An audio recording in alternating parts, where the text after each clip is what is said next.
మన ప్రభువును రక్షకుడైన యేసుక్రీస్తు వారి నామంలో మీకు హృదయపూర్వకమైన వందనాలు. ఆయన నామానికి స్తుతులు స్తోత్రాలు చెల్లిస్తున్నాను. మరి చాలా కాలం తర్వాత మరలా మీ మధ్యలోనికి రావడానికి దేవుడు నాకు ఇచ్చిన ఈ భాగ్యాన్ని బట్టి నేను దేవుని స్తుతిస్తున్నాను. మీ మధ్యలోనికి రావడానికి నాకు ఎన్నో అవరోధాలు, ఆటంకాలు కలిగినవి. కానీ దేవుడు వాటన్నిటిని విడిపించి మరలా మిమ్మల్ని చూసే భాగ్యము, మీతో మాట్లాడే భాగ్యాన్ని దేవుడు నాకు అనుగ్రహించినందుకై నేను దేవుడికి ఎంతగానో లెక్కలేని స్తోత్రాలు చెల్లించుకుంటున్నాను. మీరందరూ బాగున్నారని నమ్ముతున్నాను. ప్రార్థన చేసుకుందామండి. ఈ సమయంలో దేవుడు నా హృదయంలో ఉంచిన మాటల కొరకు ప్రార్థన చేసుకుందాం. దయచేసి కళ్ళు మూసుకొని ప్రార్థనలో ఏకీవించవలసిందిగా మనం చేస్తున్నాం. సర్వోన్నతుడా, సర్వశక్తిమంతుడా, ఘనమైన యేసయ్య, ఈ ప్రశస్తమైన నామానికి ఈ ఉదయకాల సమయం ముందు స్తుతులు స్తోత్రాలు చెల్లిస్తున్నాం. దేవా, ఈ యొక్క వాక్యం వింటున్న బిడ్డలను, అని కుటుంబాలను ఒకసారి జ్ఞాపకం చేసుకోండి అయ్యా. రక్షించండి, కాపాడండి, భద్రపరచండి. వారి కుటుంబాల్లో ఉంటున్న ప్రతి అవసరతను మీరు తీర్చి వారు దేని కొరకైతే సిద్ధపడుతున్నారో వారిని మీరు ఆశీర్వదించమని యేసయ్య పేరిట ప్రార్థించి వేడుకొని అడిగి పొందినాము తండ్రి, ఆమేన్. మంచిదండి. దేవుడు నా హృదయంలో ఉంచిన కొన్ని మాటలను నేను మీతో పంచుకోవాలని ఆశిస్తున్నాను. మనందరికీ తెలిసిన మాటలు అయినప్పుడు కూడా మరి దేవుడు ఒక్కొక్కరి ద్వారా ఒక్కొక్క విధానంలో మాట్లాడుతుంటాడు. ఆ మాటలను బట్టి ఆయనకే ఘనత, ఆయనకే మహిమ, ఆయనకి ప్రభావం కలుగునుగాక. ఒకవేళ నిన్ను ఆదరిస్తే, నిన్ను హెచ్చరిస్తే, నిన్ను బలపరిస్తే ఆయనకే స్తుతి కలుగునుగాక. రండి చదువుకుందాం.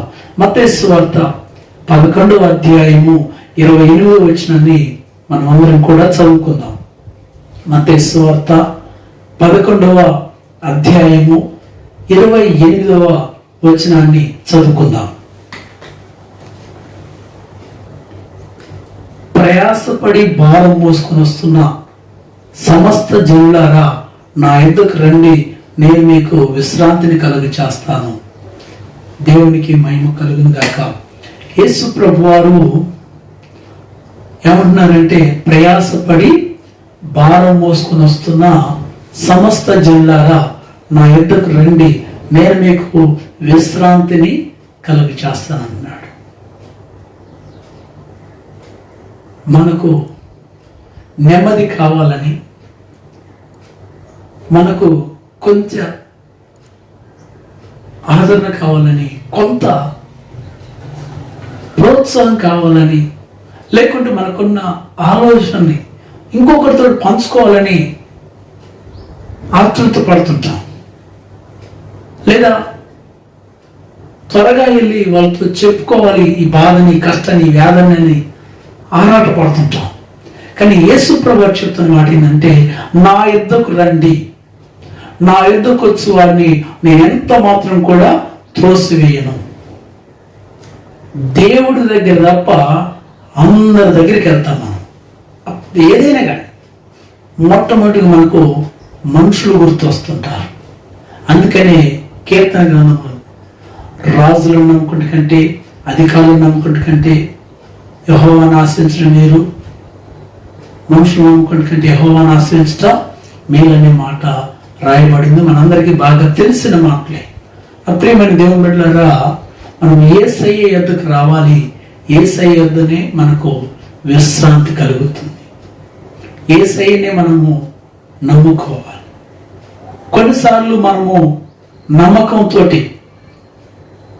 ఎవరు చెప్పుకోవాలి కూడా నా ఫ్రెండ్ అని, నా యొక్క బంధువు అని, లేదంటే నా తోబుట్టు అని, లేకుంటే నేను ప్రేమిస్తున్న వ్యక్తి అని కొన్ని విషయాలు మనం చెప్తుంటాం.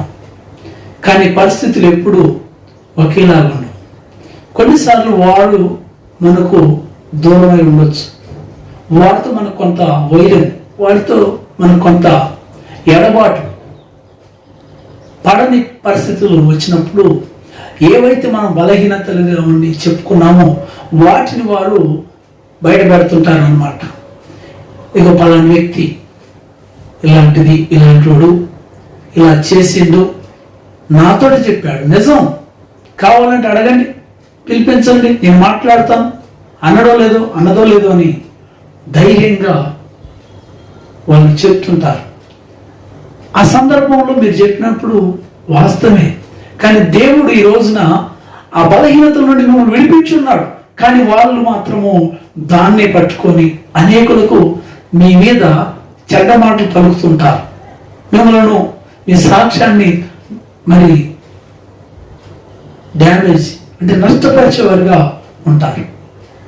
అందుకని ఎవరి దగ్గరికి వెళ్ళొద్దు, ఎవరితో పంచుకోవద్దు. కానీ వీలైనంత మటుకి ఎక్కువ శాతము దేవుని దగ్గర, దేవునితో మనము మన యొక్క పరిస్థితులను దేవునితో చెప్పుకుందాము. దేవుడు మనను బలపరుస్తాడు. హల్లెలూయా చెప్దామా? హల్లెలూయా. అలాగనే మరొక మాటను కూడా మనము చదువుకుందాము. మత్తయి సువార్త 12వ అధ్యాయము. దయచేసి అందరూ బైబిల్ గ్రంథాన్ని తీయాలని కోరుకుంటున్నాను. మత్తయి సువార్త 12వ అధ్యాయము 22వ మాట. మత్తయి సువార్త 12వ అధ్యాయము 22వ వాక్యాన్ని చదువుకుందాం. అప్పుడు దయ్యం పట్టిన గుడ్డివాడును మూగవాడునైన ఒకడు ఆయన యొద్దకు తేబడిను. ఆయన వాడిని స్వస్థపరిచినందున ఆ మూగవాడు మాట్లాడు శక్తియు చూపును గలవాడాయను. అందుకు ప్రజలందరూ విస్మయముందిరి. దేవునికి స్తోత్రం. హల్లెలూయా. ఎంత చక్కటి మాట. దయ్యం పట్టింది ఎవరికై అంటే మాటలు రాని వ్యక్తికి, అలాగనే చూపు లేని వ్యక్తికి. వారు యేసు ప్రభు వారి వద్దకు తీసుకొని వచ్చినప్పుడు యేసు ప్రభు వారు ఆ వ్యక్తిని ఆ దయ్యం నుండి విడుదల, అలాగనే మాట్లాడే శక్తి, చూసే భాగ్యాన్ని ఆయన అతనికి ఇచ్చినట్టుగా మనం చూస్తున్నాం. మాట్లాడే శక్తియు చూపును గలవాడు ఆయన. చూసారా, యేసు ప్రభు వారి వద్దకు వచ్చినప్పుడు మరి శరీరానికి స్వస్థత కలిగింది. అంటే ఆ దురాత్మ చీకటి శక్తుల నుండి విడుదల, అలాగనే భౌతికంగా నేత్రాలు చూసే భాగ్యాన్ని దేవుడు కలిగించాడు. అలాగనే మాటలు కూడా ఇచ్చినట్టుగా మనం చూస్తున్నాం. నేను స్వస్థపరిచే యెహోవాను నేనే. దేవుడికి మహిమ కలుగును గాక. హల్లెలూయా. ఈ వ్యక్తికి ఒక ఫ్లాటు, ఈ వ్యక్తికి 1 ఎకరం పొలము, ఈ వ్యక్తికి ఒక డబుల్ బెడ్రూమ్ ఇస్తే సంతోషమే. కానీ అదే మరి సూపు లేకుండా, అదే మరి మాట లేకుండా ఉండేవాడు. అవి అవసరం లేదని నేను చెప్పను. కానీ ఈ వ్యక్తికి ముఖ్యంగా ఏం అవసరమే అంటే ఇతనికి చూపు కావాలి. ఎందుకంటే చూపు లేకపోతే వేరే వ్యక్తితోటి ఎక్కడ వెళ్ళాలంటే ఆయన వ్యక్తి సహాయం తీసుకుని వెళ్ళాల్సి వస్తుంది. నా ప్రియమైన దేవుని బిడ్డలారా, ఈ సందర్భంలో నేను ఇలాంటి పరిస్థితిలో ఉన్న వాళ్ళని ఎంతగానో ప్రేమిస్తున్నాను, వారిని అర్థం చేసుకుంటాను, వారి కొరకు ప్రార్థన చేస్తాను. మీరు ఎప్పుడు కూడా దేవుని దృష్టిలో తక్కువ కాదండి. మనుషులు అంటారేమో మీ స్థితిని బట్టి ఫలానోళ్ళని, అలా చూపు లేనులని, మాట లేనులని వ్యంగ్యంగా లేకుంటే ఎగతాళిగా మాట్లాడతారేమో. దయచేసి బాధపడమాకండి. దేవుడు మిమ్మలను కనికరిస్తాడు, దేవుడు మిమ్మల్ని స్వస్థపరుస్తాడు. ఇంకా శరీరానికి కావలసిన అది బలహీనత ఏదున్నా కూడా ఆయన నిన్ను స్వస్థపరుస్తాడు. బైబిల్ గ్రంథంలో చూసినట్లయితే ఎన్నో బలహీనతలతో ఎంతో మంది వచ్చారు. దేవుడు వారందరినీ స్వస్థపరిచినట్టుగా మనం చూస్తున్నాం. స్వస్థత కార్యాలు ఈ రోజున కూడా జరుగుతున్నాయి. నువ్వు విశ్వాసంతో ఆయన యొద్దకు వచ్చినప్పుడు ఆయన నిన్ను స్వస్థపరచుటకు సమర్థుడు. యేసు ప్రభు వారు ఎలాంటి కార్యాలు చేశాడో, యేసు ప్రభు వారి యొక్క అభిషేకాన్ని, యేసు ప్రభు మీద ఉన్న ఆత్మను దేవుడు సేవకులకు ఇచ్చారు. కాబట్టి సేవకుల ద్వారా అలాంటి స్వస్థత కార్యాలు ఈ రోజు వరకు కూడా మరి జరుగుతున్నాయి. ఎన్నో డాక్టర్లు సైతము ఇది కాదనుకున్న పరిస్థితిని దేవుడు సేవకులు నిలబెట్టుకొని అది అవేలాగా చేసిన సందర్భాలు ఎన్నో ఉన్నాయి. ముందుకెళ్దాము. మరి లూకా సువార్త 19వ అధ్యాయము 1వ వచనం నుండి చదువుకున్నట్లయితే, లూకా సువార్త 19వ అధ్యాయము 1వ వచనం నుండి మనం చూసుకుందాం. అందరూ కూడా బైబిల్ తీయవలసిందిగా కోరుతున్నాను. లూకా సువార్త 19వ అధ్యాయము 1వ వచనం నుండి చదువుకుందాం. ఆయన సంచరించు యెరికో పట్టణములో ప్రవేశించి దాని గుండా పోల్చుండెను. ఇదిగో సుంకపు గుత్తదారుడును ధనవంతుడైన జక్కయ్యను పేరు గల ఒకడు యేసు ఎవరో అని చూడబోను, కానీ పొట్టివాడైనందున జనులు గుంపు కూడి ఉండుట వలన చూడలేకపోయాను. అప్పుడు యేసు ఆ త్రోవన రాని ఉండెను గనుక అతడు ముందుగా పరిగెత్తి ఆయనున్న చోటుకు ఒక మేడి చెట్టు ఎక్కెను. యేసు ఆ చోటికి వచ్చినప్పుడు కనులెత్తి చూసి, జక్కయ్య త్వరగా దిగుము, నేడు నేను నీ ఇంట నుండవలసి ఉన్నదని అతనితో చెప్పగా అతడు త్వరగా దిగి సంతోషంతో ఆయన చేర్చుకొని అలలు చెబుదామా? ప్రేమ దేవుని బిడ్డలారా, యేసు ప్రభు గారి వద్దకు పరిగెత్తుకుంటూ వచ్చినట్టుగా జక్కయ్య గారి గురించి మనము చదివినాం. యేసు ప్రభు వారి వద్దకు నీవు రావాలి. వచ్చినప్పుడు నీకు ఆత్మకు రక్షణ. మొదటి మాట చూసుకున్నట్లయితే శరీరానికి స్వస్థత కలిగింది. ఈ లూకా సువార్త 19వ అధ్యాయము 1వ వచనం నుండి మనం కింద వరకు చదువుకున్నట్లయితే ఆత్మకు రక్షణ కలుగుతుంది. చూడండి, నువ్వు ఉన్న స్థితిలోనే నువ్వు ఉంటే నీకు రక్షణ రాదు. నువ్వు యేసయ్య యొద్దకు రావాలి, అప్పుడే నీకు రక్షణ కలుగుతుంది, నీ కుటుంబానికి రక్షణ కలుగుతుంది.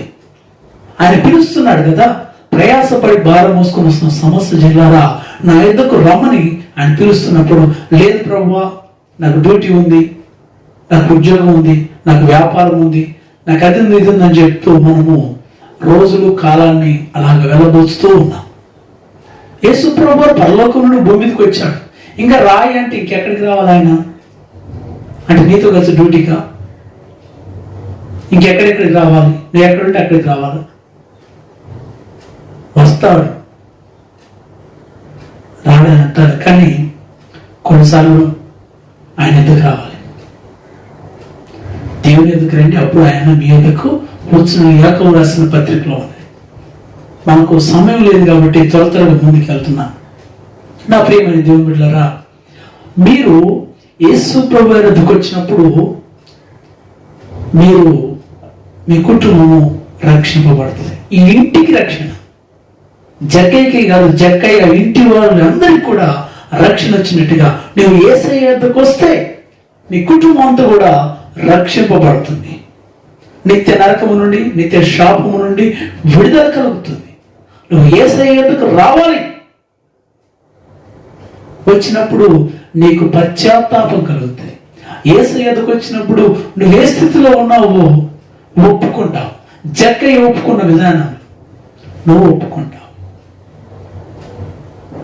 ఈ ఉదయకాల సమయం అందరూ యేసయ్య వద్దకు వస్తామని ఆయన ఎదురు చూస్తూ పిలుస్తున్నాడు, నా ఎందుకు రమ్మని.